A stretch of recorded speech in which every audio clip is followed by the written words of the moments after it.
सबसे पहली चीज जो मैं कहना चाहूँगा, कुमार जीवन में जिसने अपने विचारों को शुद्ध किया है, उनमें श्रेष्ठ योगी बनने की क्षमता है। इसलिए बहुत इम्पोर्टेंट बात कि अपने लक्ष्य को सभी दृढ़ करें। क्या प्राप्त करना चाहते हैं इस अंतिम समय में,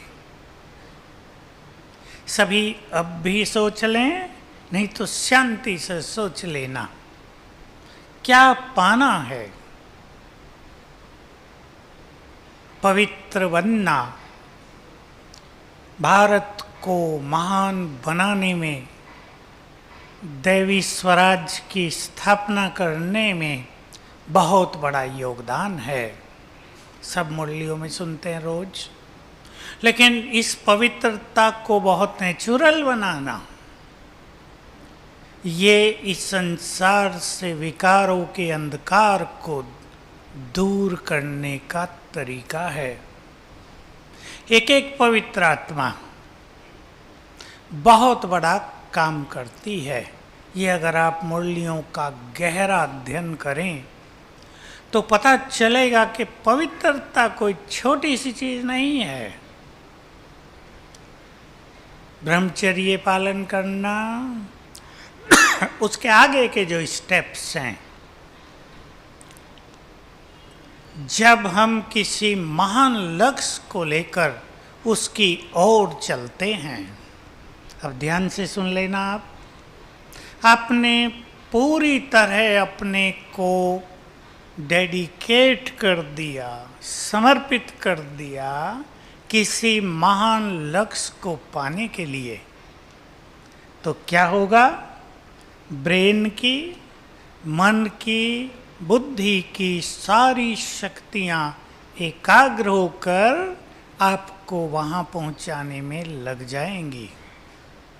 अगर ढीला ढीला है तो अपना ही मन डिस्टर्ब करेगा, अपने ही संस्कार डिस्टर्ब करेंगे। पहली बात।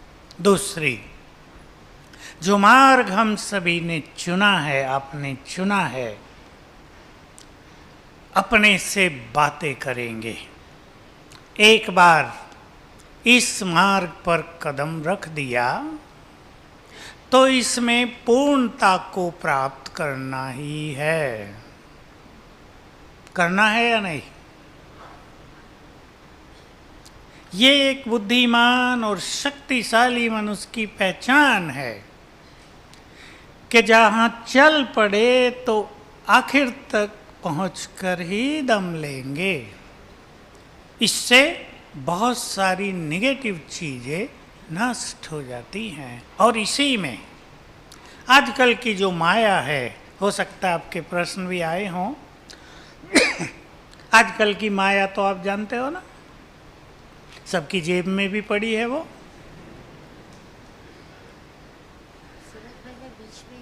हाँ सूरज भाई, मैं बीच में कहना चाहूँगी कि आज सुबह में संपूर्ण ब्रह्मचर्य की क्लास चली। हाँ। और प्रश्न हमारे पास लगभग दोपहर को आए हैं। और बहुत सारे ऐसे प्रश्न हैं कि चाहना उनकी है उस पवित्रता को अपनाने की। हाँ। लेकिन पवित्रता को अपनाने के मार्ग में कई बातें उनके जीवन में आती हैं, कई प्रकार के आकर्षण हैं। और आजकल मोबाइल में या इंटरनेट पर चाहे बीके का देखना हो, चाहे बाहर वालों का देखना हो, तो उसमें सब कुछ आ जाता है और वो चीज़ें पथ से भटकाने का काम करती हैं। तो ऐसी स्थिति में या ऑफिसेज आदि में जाते हैं तो सभी वहाँ कार्य करने वाले हैं, भाई भी हैं और बहनें भी हैं। तो ऐसी कई बातें हैं जो हमें पथ से भटकाती हैं। अंदर में पश्चाताप भी होता है, लेकिन जाने अनजाने भूलें हो जाती हैं। तो इसीलिए इस नियम को जो बाबा ने हमें बना के दिया है, इसको अपने जीवन में दृढ़ता पूर्वक कैसे अपनाएं, ये कईयों का सवाल है। मैं इसलिए क्योंकि आपकी क्लास हो भी चुकी है तो उस पे ज़्यादा अब भी मुझे नहीं जाना था। मैं आपके सामने कुछ पॉजिटिव बातें रखूँगा जो बाबा ने बताई हैं, लेकिन जो मैं कह रहा था वो ये कि जिस मंजिल पर हमें पहुंचना होता है, कोई भी बात हो, हम उसके विपरीत चीज़ों को नहीं लेते जीवन में, या लेंगे।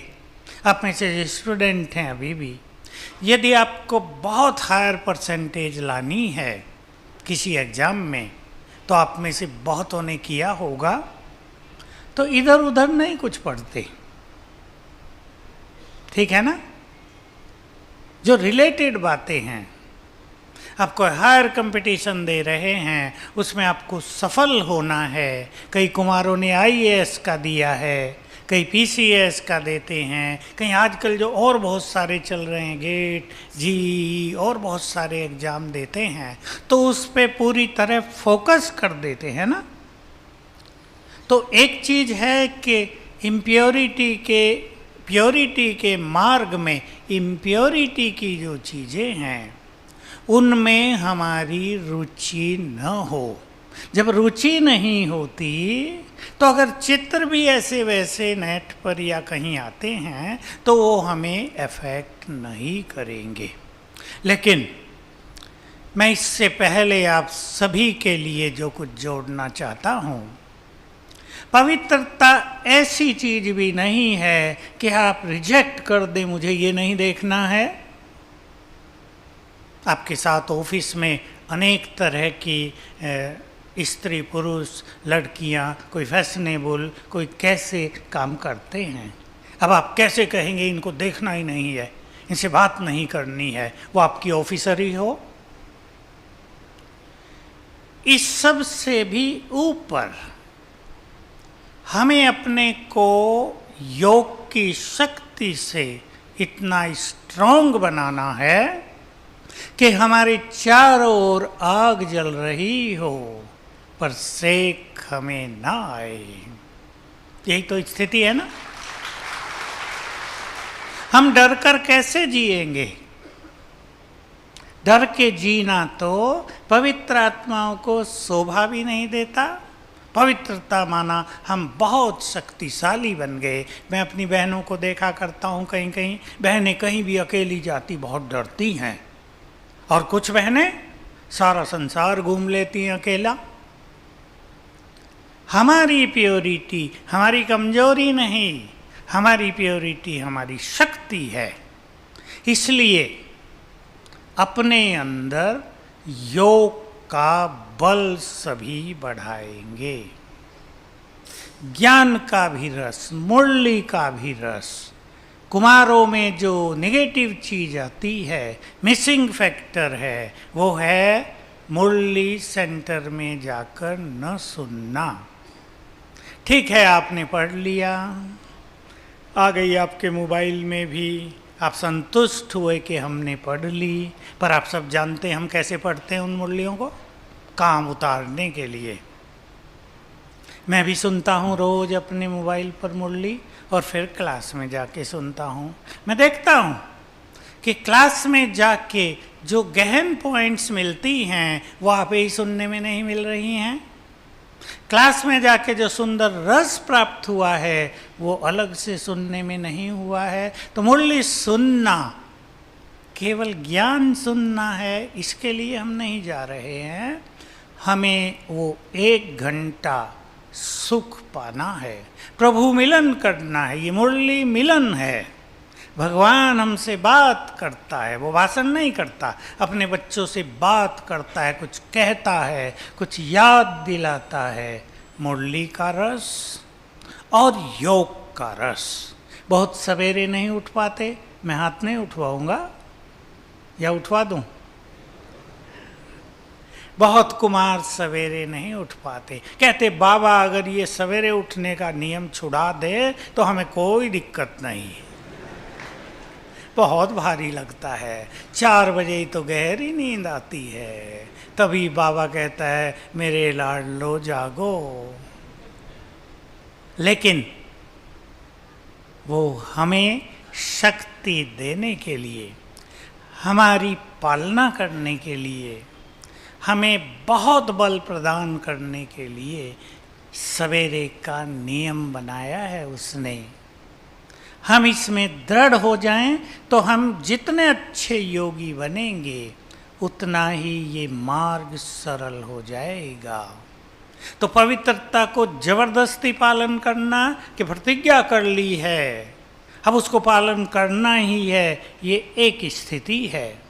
पर उसको नेचुरल बनाते चलना, उसको ऐसा बना दें कि हमारी प्योरिटी प्रकृति के लिए वरदान बन जाए, हमारी प्योरिटी संसार को श्रृंगार कराने वाली बन जाए, हमारी प्योरिटी का प्रकाश अनेक लोग जो अंधकार में भटक रहे हैं उन्हें राह दिखाने वाली बन जाए, इसकी ज़रूरत है। और इसके लिए योग बल चाहिए।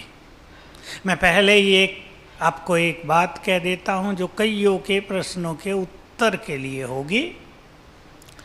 बाबा ने जो हमें 5 स्वरूपों का अभ्यास दिया है वो बहुत ही सुंदर है। एकाग्रता के लिए भी, योग को सरल करने के लिए भी और प्योरिटी को परफेक्ट बनाने के लिए भी। देखो बाबा ने इस तरह बताया, एक बार प्योरिटी से जोड़ा 5 स्वरूपों को। परम धाम में जब तुम आत्माएं हो तो तुम्हारी चमक संसार की और आत्माओं की भेंट में बहुत ज़्यादा है और तुम बाप के समीप हो। अपना ये स्वरूप इमर्ज किया करें, मैं आत्मा ऐसी पवित्र परम धाम में जिसका औरा समझते हैं ना, प्रभा मंडल बहुत दूर दूर तक फैल रहा है, जैसे बाबा को भी टच कर रहा है। इतने समीप हैं हम उसके। अपने इस स्वरूप में स्थित हो जाया करें। दूसरा कहा, जब तुम देव आत्मा हो तो तुम्हारे चेहरों पर पवित्रता की चमक ऐसी है कि तुम्हारे मंदिरों में जाकर पापी लोग भी पवित्र हो जाते हैं। उसे याद किया करें, सामने लाया करें। पूज्य स्वरूप, ब्राह्मण, फिर फरिश्ता, 5 का ये पवित्रता से नाता है। पूज्य भी हम इसलिए हैं कि बहुत पवित्र हैं, फरिश्ता माना तो संपूर्ण पवित्र। तो इन 5 स्वरूपों के अभ्यास पर बहुत ध्यान दें। सोएं 5 बार करके। आप देखना सवेरे कितना फ्रेश आप उठते हैं। सोने की इच्छा ही नहीं होगी 4 बजे। सवेरे उठते ही 5 बार, रात को सोने से पहले 5 बार। ये बहुत सुंदर हमारी साधना होगी जो हमारी स्थिति को महान बनाएगी, प्योरिटी को भी नेचुरल करेगी। अब हम आपके प्रश्न लेते हैं, बहुत ब्रीफ लेंगे, टू द पॉइंट लेंगे। चलो बहन जी। प्रश्न जो हैं अनेक प्रकार के हैं। कुछ प्रश्न नियमों को लेकर हैं, कुछ प्रश्न अवस्थाओं को लेकर हैं। तो उसी प्रकार से हम ये सारे प्रश्न आपके सामने रखेंगे जो अपने नियमों को लेकर है। जैसे किसी ने कहा है कि मुझे वाइट ड्रेस पहनने में शर्म आती है। किसी ने कहा है कि बैज लगाने में शर्म आती है, जब ऑफिस जाते हैं सब लोग हंसी उड़ाते हैं। किसी ने शुद्ध भोजन की बात की है कि शुद्ध भोजन खा नहीं पाते, कारण समय का अभाव है, और या तो समय का अभाव है या तो घर वालों का दबाव है। कोई ऐसी बात है, जैसे मिसाल के तौर पर दुकान पर सुबह निकल जाते हैं, रात को आते हैं और पिताजी प्रेशर करते हैं कि भाभी के हाथ का ही खाना है या माँ के हाथ का खाना है। इसी में किसी ने प्रश्न पूछा है कि अगर मैं अपने माँ के हाथ का खाता हूँ, मैं कुमार हूँ, क्या वो शुद्ध भोजन कहलाएगा या मेरी उससे अवस्था बिगड़ेगी। इस तरह के बहुत सारे प्रश्न हैं भोजन की बातों को लेकर। कुमारों को टाइम नहीं मिलता भोजन बनाने का, कभी कभी पूरा दिन भूखा रहना पड़ता है। तो ऐसी अवस्थाओं में क्या करें? और एक इसमें ही नियम की बात कि शौच जाकर स्नान की सुविधा नहीं होती है। बहुत बार ऐसा होता है, जैसे हम शौच जाकर स्नान करते हैं और कभी ऑफिस में जाना पड़ता है, तो ऐसे समय में क्या करें? और इसमें एक बात और थी कि भोजन जो है, जो हमको बनाने को मिलता नहीं है और हम घरों से दूर रहते हैं, और हमें जो लौकिक मतलब दुनिया वाले लोग हैं उनके साथ हमको रूम शेयर करना पड़ता है, और ऐसी हालत में हम खाना नहीं बना सकते हैं। तो ये सारी बातें कुछ नियमों को लेकर हैं। इसमें आप बताएं ऐसी परिस्थितियों में हम क्या करें? पहले मैं पूछना चाहूँगा, कौन कौन कुमार अपना भोजन खुद बनाते हैं? अच्छा, आधे तो हैं ही, ठीक है, कॉन्ग्रेचुलेशंस। भोजन बनाने में थकते हैं? नहीं थकते। मैं एक उदाहरण देता हूँ पहले, क्योंकि ये प्रश्न बहुत प्रैक्टिकल है और बहुत इम्पोर्टेंट है। और कई कुमार इसलिए कभी कभी ज्ञान से भी दूर चले जाते हैं कि धारणा तो हम कर नहीं पा रहे हैं, Yes. माँ बाप का प्रेशर है, कईयों की कुछ परिस्थितियाँ भी इस तरह की होती हैं जो बिल्कुल वास्तविक हैं। एक कुमार मेरे पास आया, शायद भट्टी में बैठा हो, लेक्चरर है, कहा मुझे 1 घंटा तो बाइक से कॉलेज जाने में लगता है, 1 आने में। घर में गीता पाठशाला है, मैं भोजन भी अपना बनाता हूँ, तो योग तो मेरा होता नहीं। ठीक है ना, कैसे होगा? 2 घंटे आने जाने में, 7 घंटे स्कूल में, भोजन बनाना 2 घंटे उसमें, गीता पाठशाला 2 घंटे उसमें, टाइम ही नहीं बचा। स्वीकार है ना आपको प्रैक्टिकल परिस्थिति? मैंने उसे कहा ये तो तुम्हारी परिस्थिति है ही नहीं। कहा मैं सवेरे भी उठ जाता हूँ, तब योग कर लूँ, जितना वो अच्छा है। मैंने उसको कहा कि 1 घंटा जाना 1 घंटा आना, 2 घंटा जब तुम बाइक पर जाते हो, ये टाइम तुम्हारे पास फ्री नहीं है क्या? अब वो सोचने लगा, है तो सही, है या नहीं? सभी बाइक चलाते हैं आप। तो मैंने उसको सजेस्ट किया, स्टार्ट किया, बाबा का आह्वान करो, आ जाओ। मैं लाइट हाउस फरिश्ता हूँ, जिधर बाइक से जाऊंगा लाइट और माइट फैलती ही जाएगी। आनंद लेना बाइक चलाने का, जल्दी जाना है, फास्ट चलाना है, ये कुछ नहीं, एंजॉय करना, डबल एंजॉयमेंट, यात्रा का भी और लाइट माइट फैलाने का भी। उसको पहले ही दिन से अनुभव हुआ, जिस यात्रा में 1 घंटा लगते थे वो 50 मिनट में पहुंच गया, एंजॉय करते हुए। पहली चीज हमें याद रखनी है, मन यदि शांत होगा, कार्य कम समय में पूर्ण हो जाएंगे। मैंने कहा भोजन बनाते हो? 1.5 घंटा लगता है, 2 टाइम बनाता हूँ। मैंने कहा इसमें भी आप फ्री हो? आप सबके प्रश्नों का उत्तर है। क्यों? भोजन बनाने का टाइम आ गया, मन को जरा अंतर्मुखी कर लो, वो जो सारे दिन का इफेक्ट है उसको हटाओ। अब मुझे बाबा के लिए भोग बनाना है, this is the best time for me, enjoy करना है मुझे, आनंद लेना है भोजन बनाने का।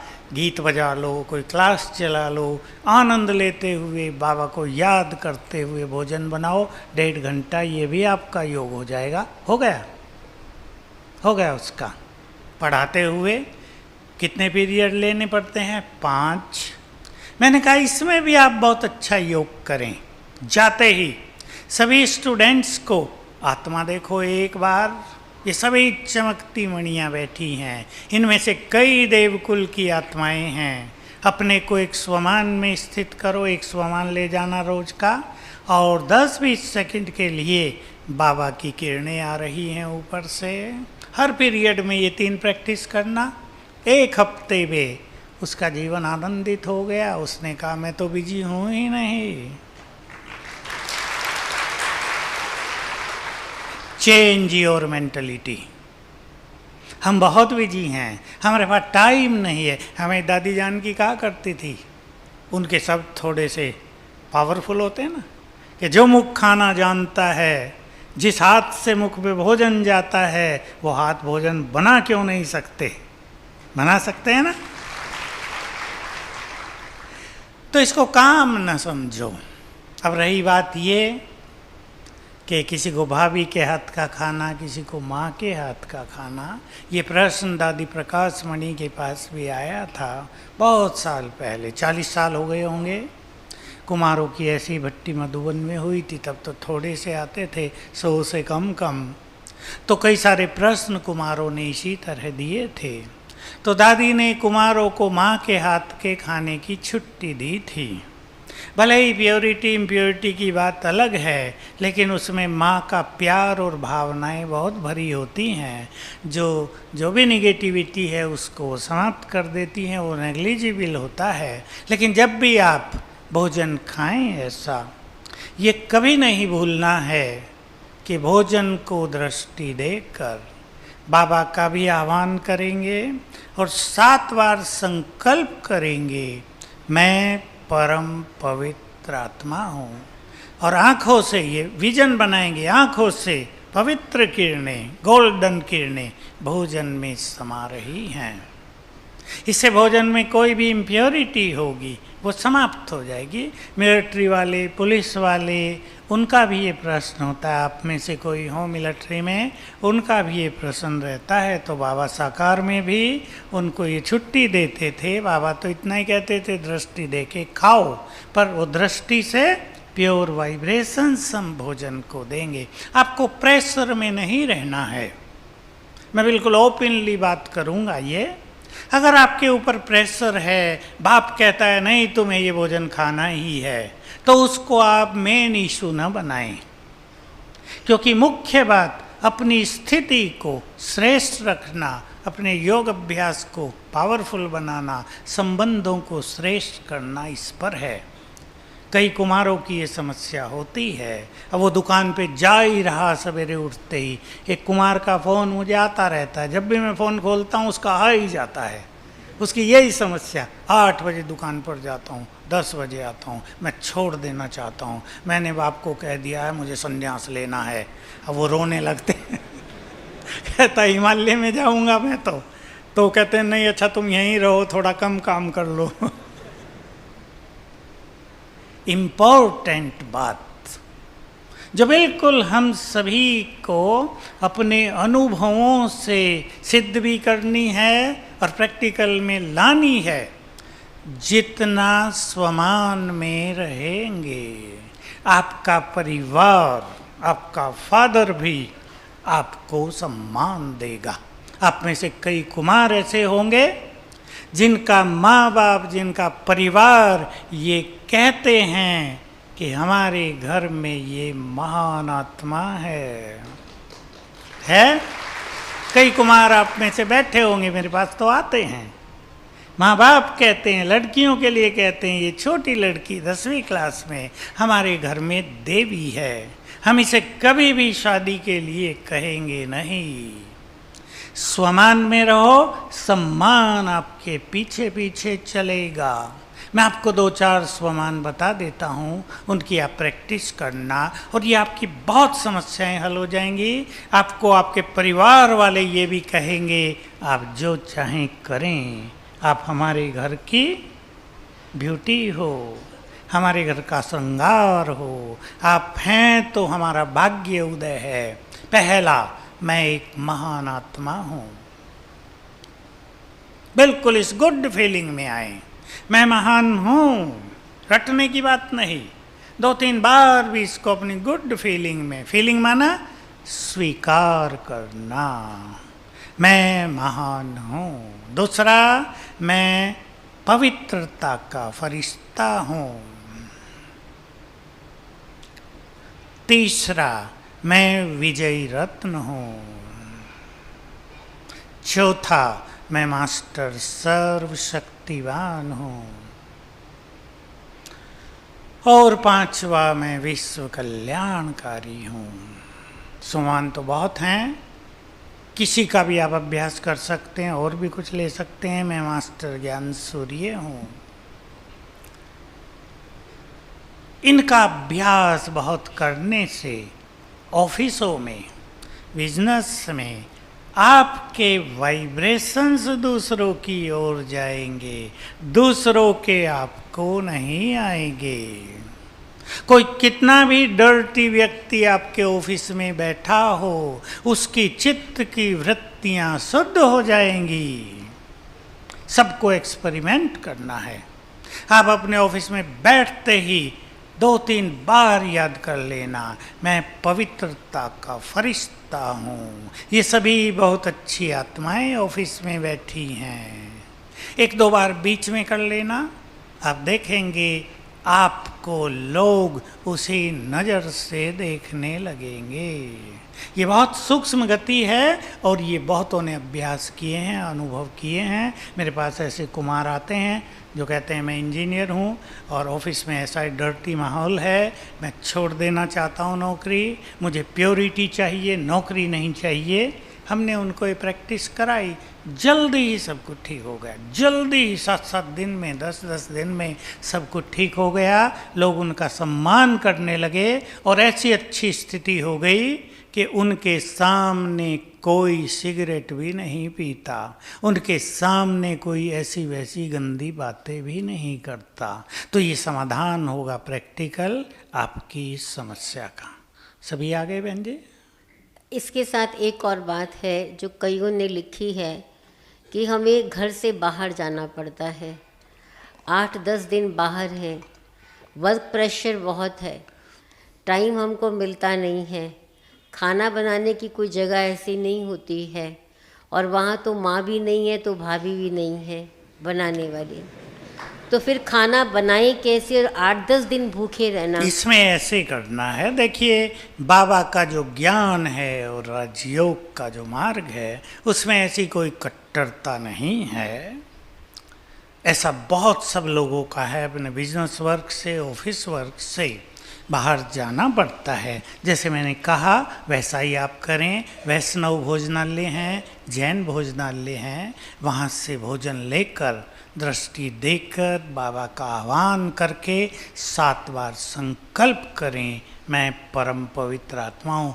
भूखे रहने की ज़रूरत नहीं, क्योंकि भूखे रहने से तन पर भी इफेक्ट और विशेष इफेक्ट आता है ब्रेन पर। इसलिए भूखा नहीं रहना है और कुछ रॉ मटेरियल, सूखी चीज़ें भी अपने पास रखनी हैं। कहीं आप काम में बहुत बिजी हो गए तो वो चीज़ें खा लेनी हैं। मैं भी रखता हूँ, चने बड़े टेस्टी आते हैं मसाले वाले। मुझे फरीदाबाद का एक भाई भेजता है, वो हमेशा ही भेजता है, हर 6 मास में मधुबन आता है और हमारे लिए चने लेकर आता है। वो बहुतों को बांटता है शांतिवन में। हम वो भी रखते हैं, हमें भी भूख लगती है, सेवाओं में ये इस परिस्थिति आती है। तो भूखे बिल्कुल नहीं रहना है, ये बहुत ध्यान देना है। हमें लालच नहीं रखना है, पर अपनी परिस्थितियों के अनुसार रिलैक्स भी होना है। ठीक है? ओम शांति। तो मैं समझती हूँ ये बात सभी को स्पष्ट हो गई है कि आपको क्या करना है, लेकिन एक बात ज़रूर ध्यान रखिएगा कि आसक्तिवश, हाँ, ऐसा नहीं कि हमें छुट्टी मिल गई रोज ही तो हम कभी भी खा सकते हैं। हाँ। ये हमारी सिचुएशन कैसी है उसको जांच करके अपने आप को मजबूरी से नहीं चलाना है, लेकिन ज्ञान को एंजॉय करते हुए हमें चलना है और जैसे डायरेक्शंस आपको मिले हैं वैसे फॉलो करना है। हम आगे चलते हैं। इसमें एक बात और भी है कि घर वाले शादी के लिए बहुत ज़बरदस्ती करते हैं। किसने लिखा है कि बाल विवाह हो चुका है, लेकिन हम अपना सारा जीवन पवित्रता से बिताना चाहते हैं, तो क्या करें? घर छोड़ दें या ज्ञान छोड़ दें? क्या करें? ऐसे कईयों के प्रश्न हैं कि हमें क्या करना है। और किसी को लगता है कि अभी शादी कर लेनी चाहिए, 20 साल भी ज्ञान में चलते हो गए हैं, लेकिन दिल होता है कि शादी कर लें। तो इस तरह के कुछ प्रश्न हैं, उनका आप क्या जवाब? न घर छोड़ें, न ज्ञान छोड़ें, न बाबा को छोड़ें। मुश्किल से तो घर मिलता है, मुश्किल से, सबसे मुश्किल से तो बाबा मिला है। और ये सत्य ज्ञान, पवित्र बनने का ज्ञान, इसी की तो तलाश थी हमें। मार्ग निकालेंगे, हर चीज का मार्ग है। सवेरे उठते ही 7 बार याद करना, मैं मास्टर सर्वशक्तिवान हूँ, बंधन मुक्त हूँ। अनेक बंधन छूट जाएंगे। बहुत अच्छे एक्सपेरिमेंट हैं माताओं के इस पर, जिनको कई तरह के बंधन थे। आजकल जो जमाना है उस अनुसार एक बात बता दूं, किसी का किसी से बहुत प्यार, अभी वो लड़की परेशान, मैं इससे छूटना चाहती हूँ, ये छोड़ता नहीं है। फ़ोन का ज़माना, बहुत सारी बातें हैं मेरे पास जो लड़के और लड़कियाँ खुद सुनाते हैं, आके भी सुनाते हैं, कहाँ फंस गए हम। मैंने उनसे प्रैक्टिस कराई, मैं मास्टर सर्वशक्तिवान हूँ, मैं इसके बंधन से मुक्त हूँ। 10 दिन ही किया था, उसने कहा अच्छा छोड़ो, छोड़ दिया सदा के लिए। बहुत बड़ी ताकत है, बहुत बड़ी ताकत है मास्टर सर्वशक्तिवान में। नोट कर लिया करो, मुरलियों में, वरदान में जो इस स्वमान से रिलेटेड बातें आती हैं, चमत्कारिक शक्ति है इसमें। इससे बड़ी शक्ति तो किसी में है ही नहीं। एक सर्वशक्तिवान है ऊपर वाला, और दूसरे संसार में सबसे अधिक शक्तिशाली यदि कोई है तो वो मास्टर सर्वशक्तिवान, जो इसका अभ्यास करते हैं। प्रेशर पड़ता है शादियों का, ये बिल्कुल ठीक है। अनेक कुमार इन परिस्थितियों से गुजरते हैं और कुछ पास हो जाते हैं, कुछ नहीं हो पाते। स्वमान को बढ़ा दो, योग अभ्यास को बढ़ा दो। आपके माँ बाप संबंधियों को भी लगता होगा इन्होंने ब्रह्मचर्य का मार्ग अपना तो लिया, पर ये चल पाएंगे क्या? ये आपके सूक्ष्म संकल्प उनको पहुंचते हैं, ये वाइब्रेशंस आपके ऐसे वाइब्रेशंस पहुंचे उनको कि वो श्योर रहें कि बस यही इनका मार्ग है। लेकिन अपने में दृढ़ता भी बहुत चाहिए, अपना योग अभ्यास भी बहुत अच्छा चाहिए। इसके लिए भी सबकॉन्शियस माइंड का बहुत सुंदर अभ्यास है, जिसके माँ बाप या और संबंधी शादी के लिए फोर्स करते हैं, वो एक अभ्यास करेंगे सवेरे उठ के ही। पहला संकल्प वही, मैं मास्टर सर्वशक्तिवान हूँ, परम पवित्र आत्मा हूँ। बल्कि इससे भी सुंदर शब्द है, मैं पवित्रता का देवता हूँ। और ये आत्माएं, माँ बाप जो भी है, ये आत्माएं मेरे पूर्ण सहयोगी हैं। उठते ही करेंगे संकल्प, पहले 3 मिनट में 5-5 बार। ये आत्माएं मेरे गुड फ्रेंड हैं, मेरे पूर्ण सहयोगी हैं। और भी संकल्प कर लेना कि थोड़े ही समय के बाद मेरे साथ ये भी सेंटर पर मुरली सुनने जा रहे हैं। चित्र बना लेना मन में, तो ये समस्या समाप्त हो जाएगी। इस तरह मन की शक्ति से इन सब चीज़ों को ठीक करना है। रही बात बाल विवाह हो गया है, ये आप देख लें। और अगर आप इसमें भी बहुत अच्छा अभ्यास करेंगे, कुछ योग का अभ्यास, 21 दिन के लिए आप कुछ एक अनुष्ठान जैसा ले सकते हैं कि मैं इस बंधन से मुक्त होना चाहता हूँ। क्योंकि इसमें कई युवक बंधन से मुक्त हुए हैं। राजस्थान के 5-7 केस ऐसे मेरे पास आए हैं। मैंने उनसे जब 21 दिन का ये अनुष्ठान कराया, मैं मास्टर सर्वशक्तिवान हूँ, इस आत्मा के बंधन से मुक्त हूँ। ये आत्मा है, बहुत अच्छी आत्मा है। 21 दिन योग किया, 1 घंटे बाद उन्होंने ही आपे तोड़ दी शादी। तो ये बहुत अच्छे प्रयोग हैं। योग में बहुत अच्छी, बहुत ज़्यादा शक्ति है, उससे अपने को बंधन मुक्त बनाया जा सकता है। एक बहुत इंटरेस्टिंग क्वेश्चन है कि हम हैं तो कुमार, लेकिन गृहस्थियों जैसा क्यों लगता है? क्योंकि परिवारों में रहते हैं, जिम्मेवारियां संभालनी पड़ती हैं, तो जब गृहस्थी जैसा लगता है तो कुमार जीवन का आनंद नहीं है। योगी कुमार बन जाएं तो गृहस्थी जैसा नहीं लगेगा। ज्यादा अपने को बिजी कर दिया है, बहुत ज्यादा सिर पर आ गए हैं। गृहस्थियों के ऊपर और तरह के बोझ आते हैं, कई युवकों ने और तरह के बोझ रख लिए हैं। मैं उदाहरण देता हूँ, आप में से कई आईटी में काम करने वाले होंगे। कौन कौन हैं आईटी इंजीनियर्स? बहुत सारे बैठे हैं, 50 तो बैठे हैं। आईटी वालों का एक प्रैक्टिकल समस्या रहती है। मैं आपको एक कन्या का उदाहरण दे के ये बात कहना चाहता हूँ। एक बहन की शादी हुई, ज्ञान में चलने के लिए उसने मतलब शादी होने के बाद ससुराल में जाने के बाद भी छोड़ा वो घर। मुझे तो ज्ञान में चलना है, पवित्र रहना है। उसके फादर ने उसको बहुत सहयोग दिया, माँ ने सहयोग दिया। दिल्ली की घटना है ये। आ गई वो ज्ञान में, अपने घर आ गई। अब वो आईटी में काम करती है। अब फिर मेरे पास आई। सवेरे 8 बजे जाती हूँ, रात के 10 बजे आती हूँ। उठते ही ऑफिस भागना, आते ही सो जाना, ये है मेरा जीवन। मैंने कहा तो ये त्याग करके फायदा क्या हुआ तुम्हें?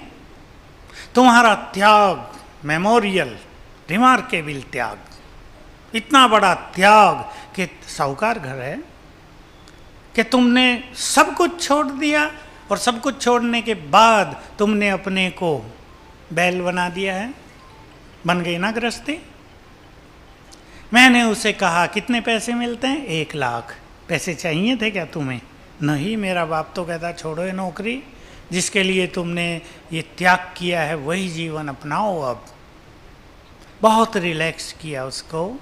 तब उसने ऐसी जॉब ढूंढी जो 6 घंटे ही काम करना पड़ता है, बाकी ज्ञान योग चलता है। ये सत्य है कि कई जगह आपकी ड्यूटीज, आपके जॉब आवर्स बहुत ज़्यादा हैं और बड़ा दबाव कुमारों के ऊपर रहता है। आप यदि बहुत अच्छे योगी बने और बाबा को अपना संकल्प अर्पित करें, मुझे तो ये चाहिए, न बहुत पैसा, न बहुत झंझट, न बहुत बड़े पद पोजीशन। आप कहेंगे पद पोजीशन तो मिलता है, उसका महत्व है। महत्व तो है, पर आपका असली पद न छूट जाए, उसके लिए आप बहुत व्यस्त न हो जाएं। इतने व्यस्त नहीं कि पवित्र जीवन जीने के बाद प्राप्तियां कुछ भी न हों। त्याग करने के बाद भाग्य भी आपको देखकर उधर मुस्कुरा रहा हो कि त्याग तो इन्होंने कर दिया, पर मैं तो दूर रह गया। श्रेष्ठ भाग्य प्राप्त हो जाए आपको, ऐसी प्लानिंग आप स्वयं करें। ये मनुष्य के हाथ में है, वो अपने को कितना बिजी करे या कितना हल्का करे, इस पे ध्यान देना है। बहुत सारे प्रश्न इस प्रकार के हैं जहाँ निर्णय लेने में बहुत दुविधा होती है, और उसी बात को एक कारण, क्योंकि निर्णय नहीं ले पाते हैं, व्यर्थ बहुत चलता है। जैसे नौकरी करूं या नहीं करूं। अब बाबा तो कहते हैं समय थोड़ा सा है, अब अपना जीवन जो है सेवा में सफल करना है। इतना सारा वैल्यूएबल टाइम अपनी नौकरी में ही चला जाता है, तो करनी चाहिए कि नहीं करनी चाहिए? धन कमाऊं कि नहीं कमाऊं? अगर धन रखूं तो कितना रखूं? बैंक बैलेंस हो या सफल करूं, कितना करूं? विदेश में जाऊं कि नहीं जाऊं, क्योंकि आर्थिक स्थिति को ठीक करना है। अगर मैं विदेश चला जाऊं तो मेरी आर्थिक स्थिति ठीक हो जाएगी। जाना चाहिए या नहीं जाना चाहिए? इसी प्रकार अलौकिक जीवन को देखते हुए पता नहीं मेरा योग ठीक लग रहा है कि नहीं लग रहा है। कैसे जानूं मेरा पुरुषार्थ ठीक चल रहा है? कैसे जानूं कि मुझे बाबा ने कौन सा वरदान दिया है? क्योंकि डायरेक्ट वरदान तो बाबा से अभी मिलता नहीं, साकार में तो बाबा है नहीं, अव्यक्त पाठ भी ऑलमोस्ट हम सब जानते हैं कैसा है। तो मुझे कौन सा वरदान बाबा ने दिया? मैं कितना पढ़ूं, कितना ना पढ़ूं? ऐसे ऐसे बहुत सारे प्रश्न हैं जहाँ पर ऐसा लगता है कि निर्णय नहीं कर पाते हैं, जिसके कारण व्यर्थ बहुत चलता है और अवस्था नहीं बन पाती है। सबसे इम्पोर्टेंट बात तो ये कि लक्ष्य श्रेष्ठ योगी बनने का होना चाहिए। अगर वही लक्ष्य होगा तो इनमें से आप कुछ भी कर लें। आपको ज़्यादा पैसा कमाने का है, सहज प्राप्त होगा। आपको विदेश जाना है, आप जा सकते हैं, कोई प्रॉब्लम नहीं है, लेकिन भारत ही सबसे महान है। स्पिरिचुअल लैंड भारत है, योगियों की भूमि भारत है। इसलिए मैं तो किसी कुमार को विदेश जाने की राय नहीं देता, क्योंकि कई गए, मेरे से राय करके गए कि थोड़ा पैसा कमा आते हैं, फिर बाबा की सेवा करेंगे। फिर क्या हुआ वो मैं कहना नहीं चाहता, आप जानते ही हैं। बाबा की सेवा तो छोड़ो, अपनी सेवा भी छूट गई, फिर तो 4 की सेवा में लग गए, बस 2 खुद 2 और साथ में आ गई आत्माएं। इसलिए योगी बनना पहला लक्ष्य होना चाहिए। आपको अच्छी तरह पता हो ये भारत भूमि ही योगी की भूमि है। योग का आनंद जितना, योग का आनंद जो भारत भूमि में हो सकता है वो विदेशों की किसी भी भूमि में नहीं। विदेशी लोग हमें सुनाते थे, जब शुरू में विदेशियों की सेवा हुई, पहले 10 साल के अनुभव हैं कि जब प्लेन भारत की भूमि के ऊपर आता है, वाइब्रेशंस बदल जाते हैं, चित्त शांत होता है, एकाग्रता फील होने लगती है, तो बहुत बड़ी चीज है। बाकी निर्णय यथार्थ लेने के लिए सवेरे उठकर वही विधि अपनाएंगे। मैं मास्टर सर्वशक्तिवान हूँ, सर्व शक्तियों की मालिक हूँ, सर्व शक्तियों पर मेरा अधिकार है, मेरे पास संपूर्ण निर्णय शक्ति है। और फिर बाबा को याद करें, योग लगाएं, बाबा के रूम में बैठें, आपके पास यथार्थ निर्णय आता रहेगा। रही बात ये नौकरी करूं या सेवा में लग जाऊं, मैंने आपको उत्तर दिया। इम्पोर्टेंट चीज़ ये नहीं है कि आप नौकरी छोड़ के सेवा में लगते हैं या नौकरी करते हैं। इम्पोर्टेंट चीज़ है आप अपनी स्थिति को कैसा बनाते हैं। क्योंकि बहुत युवक जब समर्पित होने आते हैं, बहुत साल तक मैं ही ये काम करता रहा समर्पित कराने का। मैं उनसे पूछता था तुम समर्पित क्यों होना चाहते हो, बिन बिन उत्तर होते थे। लेकिन मैं उनको सावधान करता था, समर्पित होकर केवल सेवाएं करना ये इस जीवन की संपूर्ण सफलता नहीं होती। समर्पित होकर श्रेष्ठ स्थिति बना लेना, अपने को आदर्श बना लेना, श्रेष्ठ योगी बन जाना। यदि ये हिम्मत हो तो नौकरी छोड़ो, नहीं तो नौकरी करना ही अच्छा है, क्योंकि फ्री होकर आप फिर नेट पे बैठ सकते हो 4 घंटे, जैसा कई युवक कर बैठते हैं, और फिर आपका जीवन बिल्कुल बेकार हो सकता है। इसलिए busy life is the best life. इसमें कुछ सोचने की ज़रूरत नहीं, करना आपको ये है कि जो भी आपकी लाइफ है उसमें श्रेष्ठ पुरुषार्थ की प्लानिंग करें। हर एक इस भट्टी में ये अवश्य करके जाना कि अपने पुरुषार्थ की खुद प्लानिंग, ये मुझे करना है। और हर एक के अंदर ये क्षमता है, ये कैपेबिलिटी है कि जितना पुरुषार्थ आप कर रहे हैं उसे 4 गुना कर सकते हैं। निर्णय आपके आप ही अच्छे हो जाएंगे। बाकी पैसा कमाना ज़रूर कमाओ, लेकिन उसमें अपने को इतना व्यस्त न कर दो कि ईश्वरीय खजानों से वंचित रह जाओ। जैसे मैंने आईटी वालों का उदाहरण दिया, 12-14 घंटे काम में लगे हुए हैं, तो वो जीवन तो नहीं होता ना। लौकिक जीवन भी वो नहीं होता कि गए ऑफिस, आए, जो कुछ है खा पी के सो गए। ये कोई जीवन नहीं है। ठीक है, किसी को 2 लाख भी मिलते हैं, किसी को 2.5 भी मिलते हैं, पर वो पैसा किसी विशेष प्रयोजन का नहीं होता है, उपयोगी नहीं होता है। हमें इस समय बाबा से सब खजाने प्राप्त करने हैं, लेकिन उसके लिए छोड़ना नहीं। ये नहीं आप फ्री हो जाएं और बाबा से योग लगाएंगे। फ्री होकर कभी कोई योगी नहीं बन सकता, नहीं तो बाबा ही श्रीमत न दे देता, सब काम छोड़ो योग में बैठ जाओ, 16 घंटे योग लगाना रोज, क्योंकि ये पॉसिबल नहीं है। इसलिए भगवान हुआ अच्छी नहीं हुआ, ये कर्म करते योग लगाओ, सवेरे योग लगाओ, सोने से पहले लगाओ, शाम को लगाओ, तो निर्णय आपके आप ही परफेक्ट होते रहेंगे। आपको सोचना भी नहीं पड़ेगा, आपकी बुद्धि में आएगा ही परफेक्ट निर्णय, अगर स्थिति अच्छी होगी। एक और लौकिक जॉब से कनेक्टेड प्रश्न है कईयों का। गवर्नमेंट जॉब्स करते हैं या लौकिक जॉब्स जब करते हैं वहाँ ऑफिस पॉलिटिक्स बहुत चलती है। जैसे बिज़नेस को चलाने के लिए कहीं झूठ बोलना पड़ता है, या बिज़नेस करने के लिए या सिचुएशन को मैनेज करने के लिए झूठ बोलना पड़ता है। या एक किसी ने एक मिसाल दिया है कि फ़ादर की जगह नौकरी मिलती है, उसके फादर गवर्नमेंट ऑफिसर हैं, लेकिन ऑफिस वाले जो है रिश्वत मांगते हैं, समझ में नहीं आता क्या करना चाहिए क्या नहीं करना चाहिए। तो ऐसे भी कुछ प्रश्न हैं जो आजकल के ऑफिसेज में या बिज़नेस में जो एटमॉस्फेयर है, तो उस प्रकार को कैसे हैंडल करें हम। ये बात बिल्कुल सत्य है। इंजीनियरिंग लाइन में जो हैं वहाँ तो करप्शन का बोलबाला रहता है, चाहे प्रधानमंत्री कितना भी जोर लगा लें। आप सब जानते हैं जब अटल जी प्रधानमंत्री बने तो उन्होंने कहा था कि करप्शन तो कैंसर के रोग की तरह फैल गया है चारों ओर। अभी भी हम देखते हैं ऑफिसों में लोग बिना लिए काम नहीं करते। मैं आप सबको केवल इतना कहूँगा, संपूर्ण ईमानदारी से अगर आप नौकरियां बिजनेस करना चाहेंगे तो कुछ नहीं कर पाएंगे। ये कलयुग का अंत है।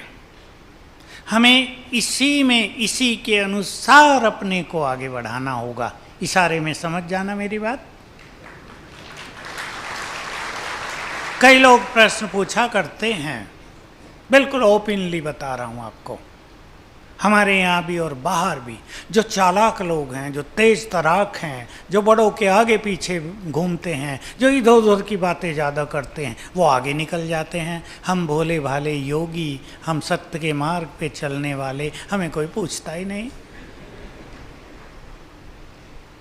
मेरा उत्तर है, हमें पूछता है स्वयं भगवान। उसके महावाक्य सुनो, उसके महावाक्यों पे ध्यान दो, जो सुखदाई हैं, जो ईमानदार हैं, जो सच्चाई पर हैं, वो बाप को बहुत प्रिय हैं। क्यों यहाँ कलयुग में ऐसे वैसे लोगों का बोलबाला है? संगम पे भी थोड़ा थोड़ा। क्यों? ये कलयुग का अंत है, यहाँ कलयुग का प्रभाव है। कलयुग में सत्य का, ईमानदारी का और जो अच्छी अच्छी चीज़ें हैं उनका समय नहीं है। समय ही तामसिकता का है, समय ही पापों का है। आप जानते हो कैसा समय है? तो वही प्रकोप में है, वही आगे होता है।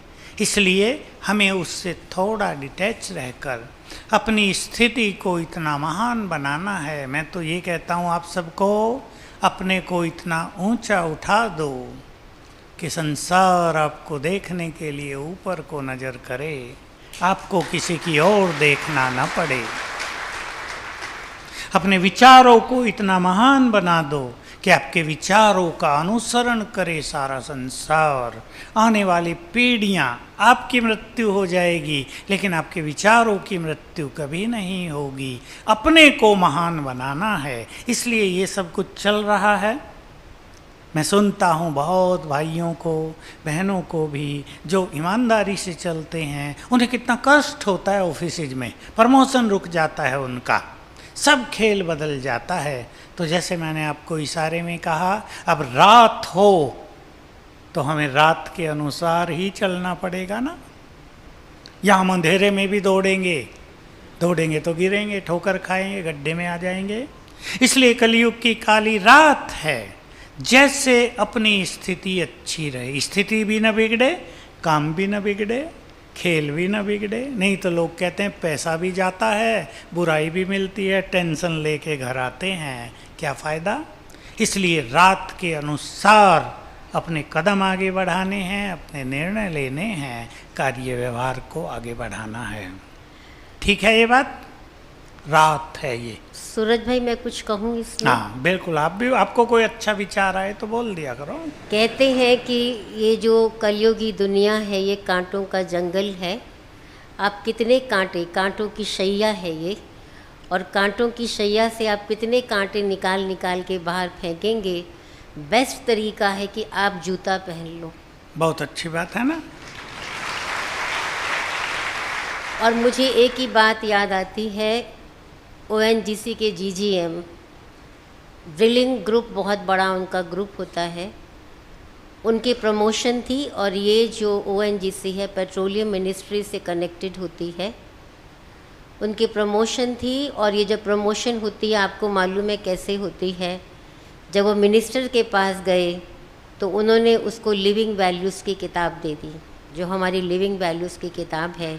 उनकी प्रमोशन रुक गई, और उनकी प्रमोशन नहीं रुकी, लेकिन उनको बॉम्बे से ट्रांसफ़र करके उनको भरूच में, अंकलेश्वर में वहाँ पोस्टिंग कर दिया।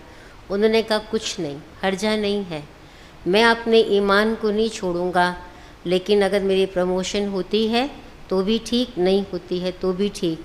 और बाद में उनकी पोस्टिंग जो है विदेश में की गई। तो ऐसी चीज़ें लाइफ में आती हैं, लेकिन हमको बहुत युक्ति से, जैसे आपको भाई साहब ने बताया, प्रैक्टिकल तरीके अपनाते हुए हमें आगे चलना है। दो चार प्रश्न और भी ऐसे हैं कुछ जिनका जवाब चाहिए। जैसे आप बता रहे थे, हैं इंटरेस्टिंग भी, हंसने वाले भी हैं। जैसे किसी ने पूछा है सतयुग में शेर होगा? अभी भी कुछ देशों में ऐसे शेर हैं जो बिल्कुल पालतू हैं, सचमुच। एक जगह हमें भी जाना था, कहा वो शेर है सफ़ेद, आप उसके साथ खड़े हो सकते हो, उसके ऊपर हाथ फेर सकते हो, वो बिल्कुल अहिंसक है। तो मैं तो ऐसा, मेरा विचार है, ऐसे शेरों की वहाँ कोई किसी भी जगह आवश्यकता तो नहीं, म्यूजियम तो नहीं बनाने पड़ेंगे, हो या ना हो इससे कुछ फर्क नहीं पड़ता। लेकिन जब मनुष्य ही सतो प्रधान हो गया, जब मनुष्य की वृत्ति ही संपूर्ण पावन अहिंसक हो गई, तो कोई भी जानवर भी तो वैसा ही होगा। किसने मेरे से कल पूछा कि क्या सतयुग में कुत्ते भौंकेंगे? बताओ, मैं आपसे पूछता हूँ उत्तर, सतयुग में कुत्ते भौंकेंगे? नहीं भौंकेंगे। तो फिर पूछा मैंने, जब कहा नहीं भौंकेंगे तो कहा फिर कैसे करेंगे वो कुत्ते? कुछ तो बात करेंगे आपस में, भाषा तो उनकी भी है, पर हिंसक वृत्ति किसी भी जानवर में नहीं होगी। जानवर तो होंगे ना, सभी जानवर घास तो नहीं खाते ना, कुछ यहाँ भी हिंसक हैं। हाथी भी हिंसक नहीं है, वो किसी का नॉन वेज तो नहीं लेता ना। लेकिन बहुत सारे जानवर बहुत ब्यूटीफुल हो जाएंगे, और इतना ज़्यादा जंगल है सतयुग में।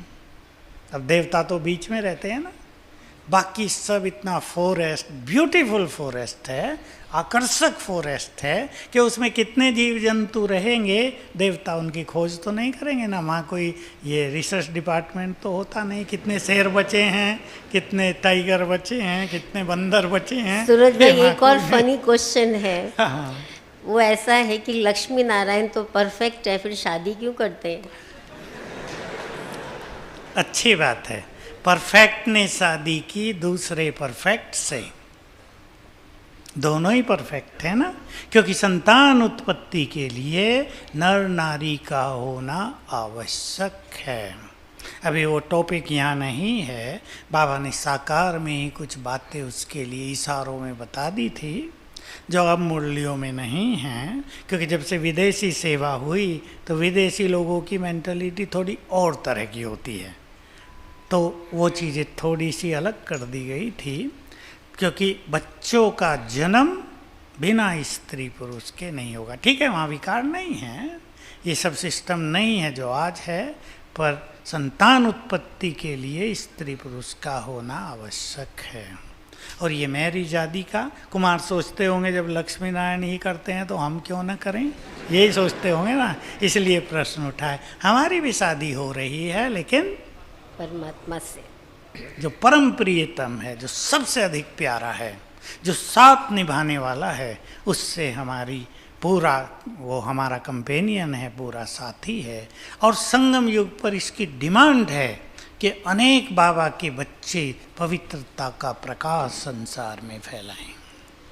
2 प्रश्न है, ये ऐसे हैं जो कईयों के मन में इसको लेके कुछ सवाल उठते होंगे। जैसे आपने बीच में कहा भी कि क्या ऐसा है जो गुप्त रहते हैं, ज़्यादा पब्लिक में नहीं आते, क्लासेस नहीं कराते, बाबा उन्हें स्नेह करते हैं? बाबा ने मुरली में कहा था गुप्त पुरुषार्थी को बाबा ज़्यादा प्रेम करते हैं, क्या ऐसा है?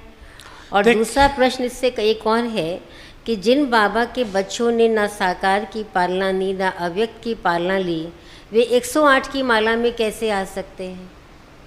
प्रश्न गहरे हैं दोनों ही। 108 की माला के लिए बाबा ने एक बड़ी गुह्य बात कही हुई है कि अंत तक भी 2-3 सीटें खाली रखी जाती हैं। कोई तेज दौड़कर कुर्सी पर आना चाहे उसको वेलकम है। इसलिए कोई ये नहीं कह पाएगा कि मैं तो 2 साल से ज्ञान में हूँ, मैं तो एंड में आया हूँ, मुझे कोई अवसर नहीं। अवसर अभी भी आपको है। चाहे आपने साकार पालना लिए तो बहुत पुरानी बात हो गई, 50 साल से अव्यक्त पालना चली है। रोज जो मुरली है वो हमारी पालना है, उसमें साकार पालना भी है और अव्यक्त मुरलियाँ तो बहुत गहरी हैं, उसमें अव्यक्त पालना भी है। आप फुल फोर्स से आगे बढ़ो। विजयमाला में आने के लिए 3 ही बातें आप करेंगे केवल।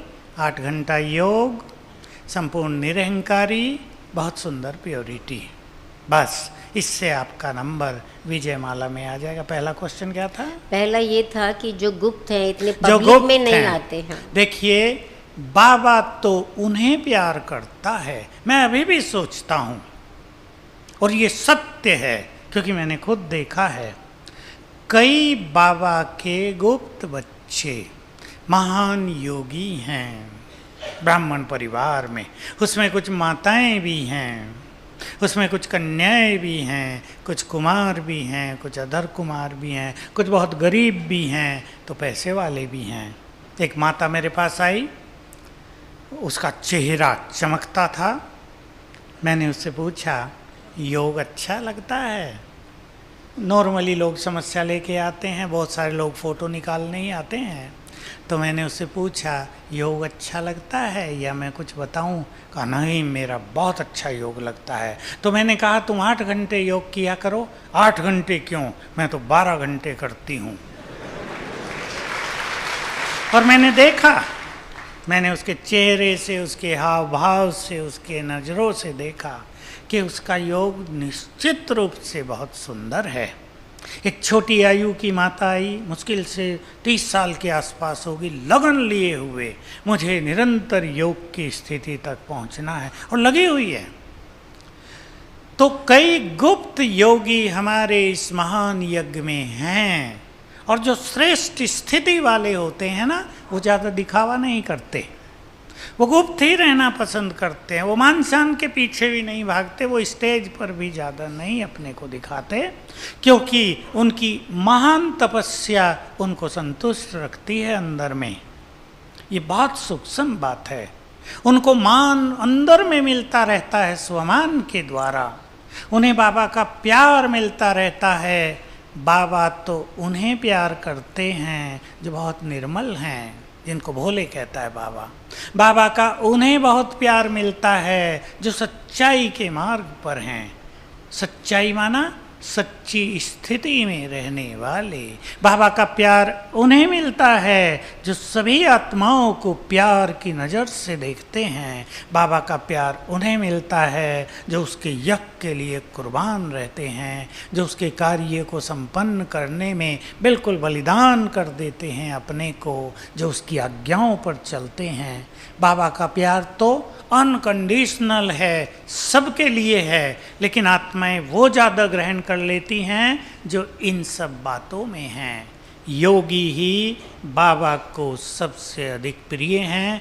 वो चाहे कहीं भी हों, गुप्त हों, उन्हें कोई जानता हो या न जानता हो, उन्हें बाबा सबसे ज़्यादा जानता है।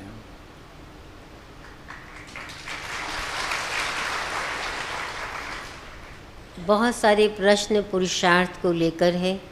कुछ बातें आपने अपने उत्तर में स्पष्ट भी कर दी हैं, लेकिन कुछ बातें मैं आपके सामने रखना चाहती हूँ।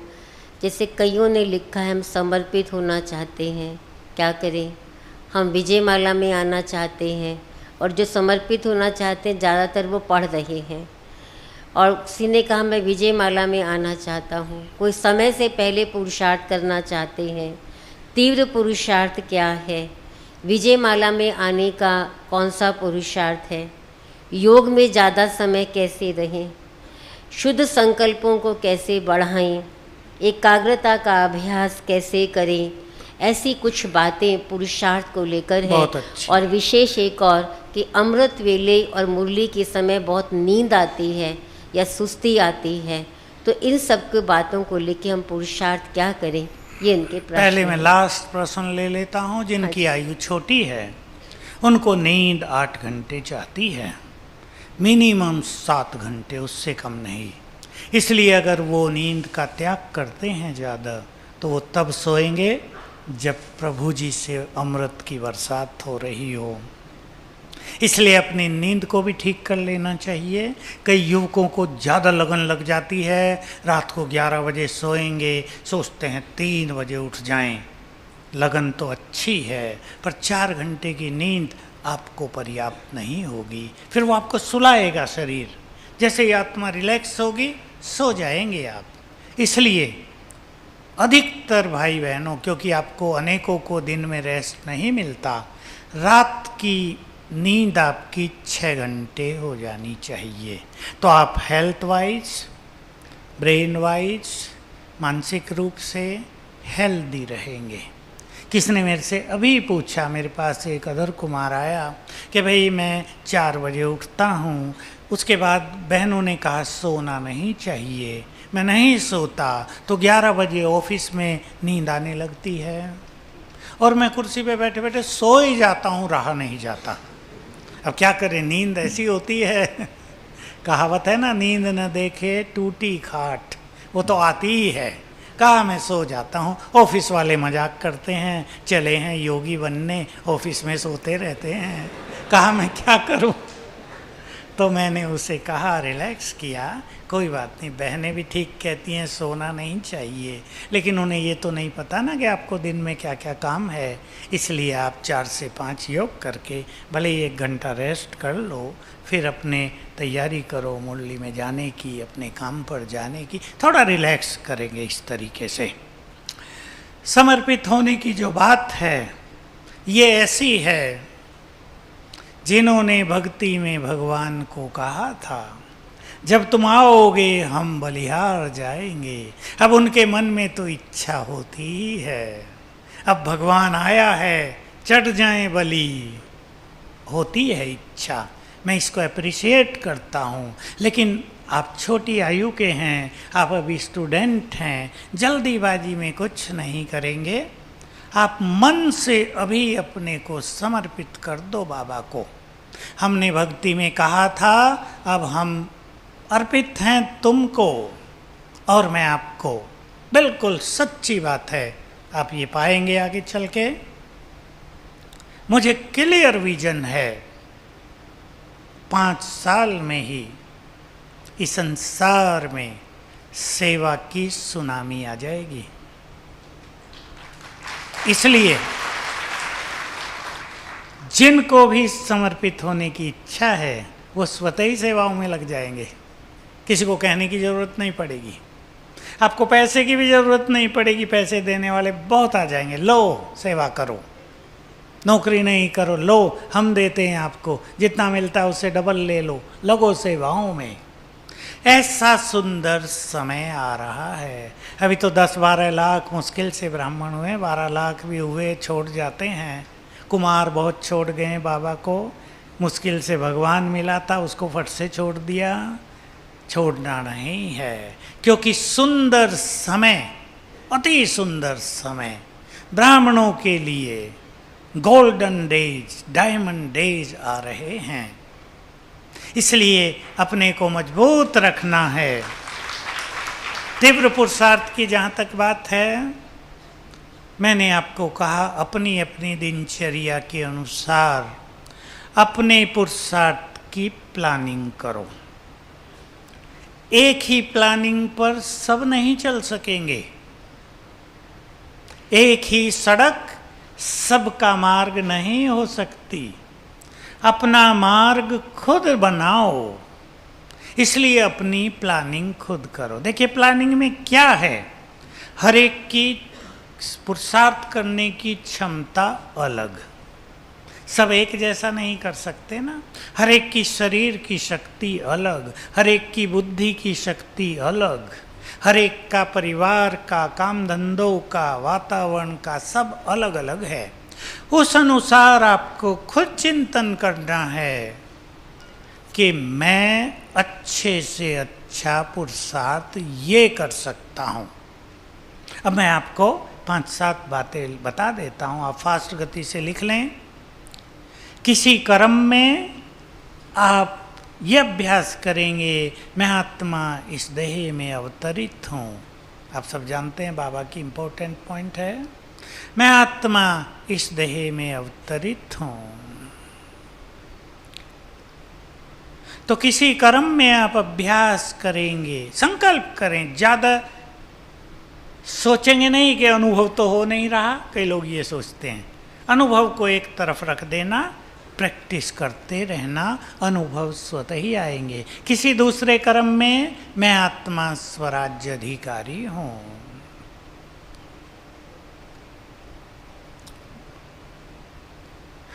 और किसी कर्म में मैं एक महान आत्मा हूँ। किसी कर्म में मैं मास्टर सर्वशक्तिवान हूँ।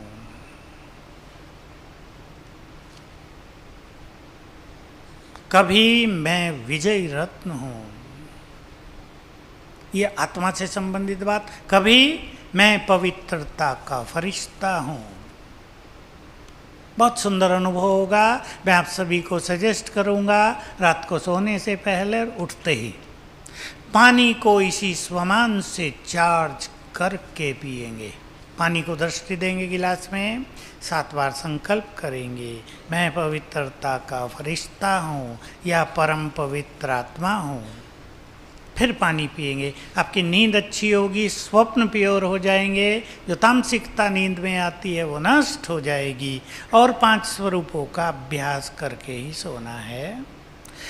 5 स्वरूपों के अभ्यास पे बहुत ज़्यादा ध्यान देंगे, ये हमारी संपूर्ण स्थिति के लिए बहुत आवश्यक है।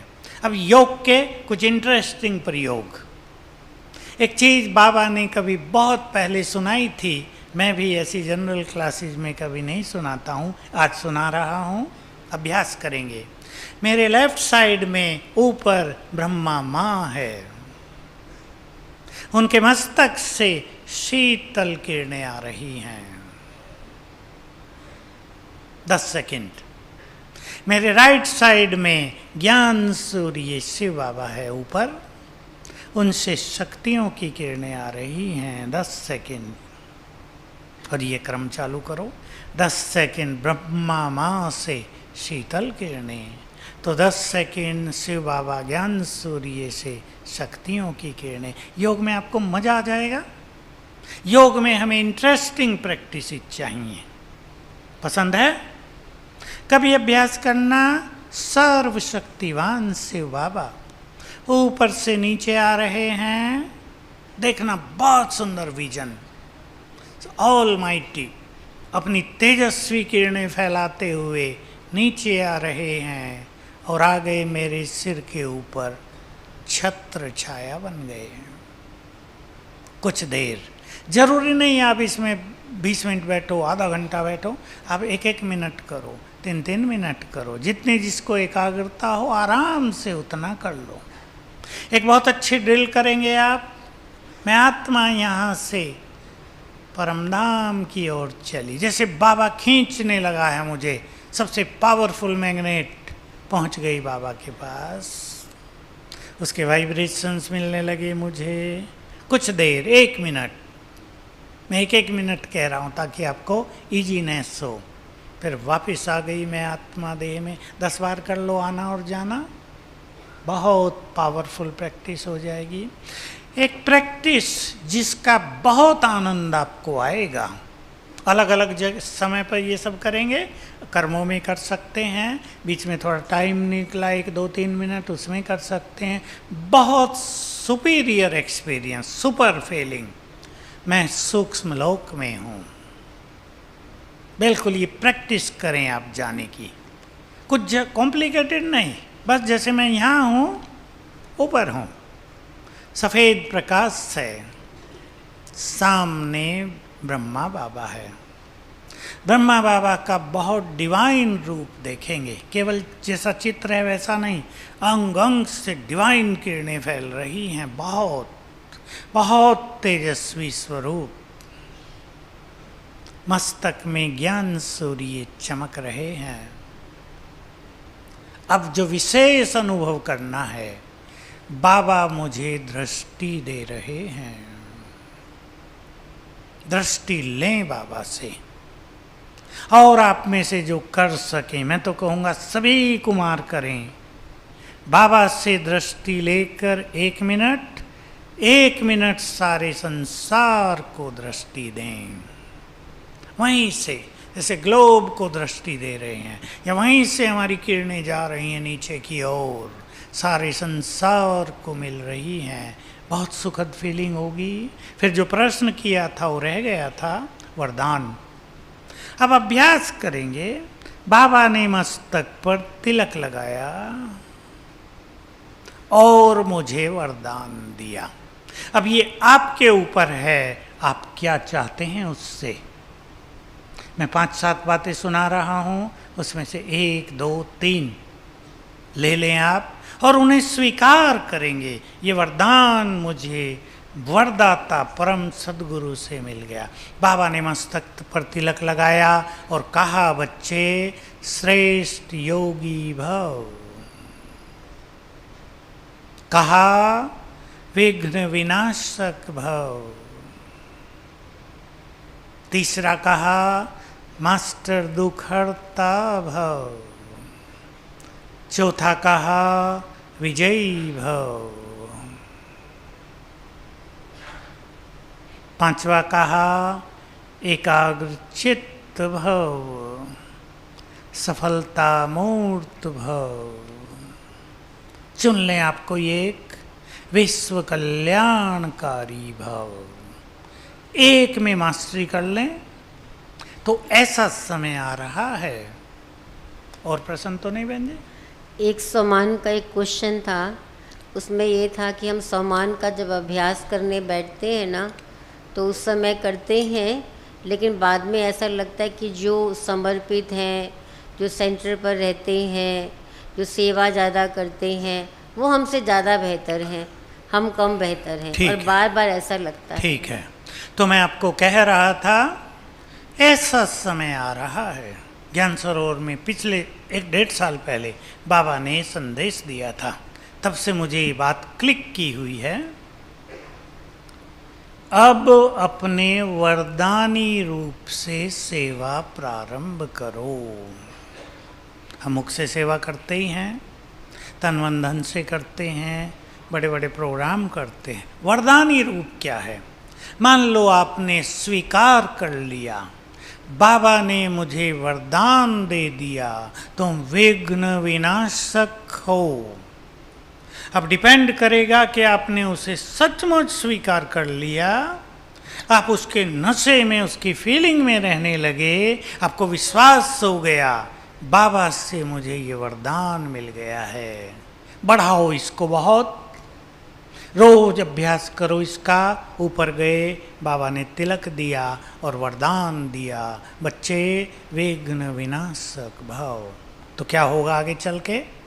विघ्नों वाले बहुत लोग आपके सामने आएंगे, आप उन्हें दृष्टि देंगे, अपने वरदान को याद करेंगे, मुझे परम सद्गुरु से ये वरदान मिला है, और दृष्टि दे के संकल्प करेंगे इनका ये विघ्न नष्ट हो जाए, होने लगेंगे। ये होगा वरदानों का प्रैक्टिकल स्वरूप। तो आप चुन लें, स्वयं चुनना है। ये आपकी बात सत्य है कि अब बाबा प्रैक्टिकल में बोल कर वरदान नहीं देते हैं, लेकिन हम रोज सवेरे उनसे वरदान ले सकते हैं। जब ये प्रश्न बहन जी पढ़ रही थी तो मुझे अपना जीवन याद आ रहा था, मुझे क्या क्या मिला बाबा से। सचमुच हमें तो प्रैक्टिकल में मिला था, सामने आमने सामने। तो बहुत सुंदर सुंदर चीज़ें मिली, तब हमें नहीं पता था कि ये वरदान है। सच बात है। लेकिन वो कैसे वरदान बन गए, ये जैसे जैसे हमें अनुभव हुआ तो लगा बाबा ने ये कह के हमें वरदान दे दिया था। तो स्वमान हमारे विचारों को महान करता है। स्वमान ही तो हमारी इन्फीरियरिटी को समाप्त करता है।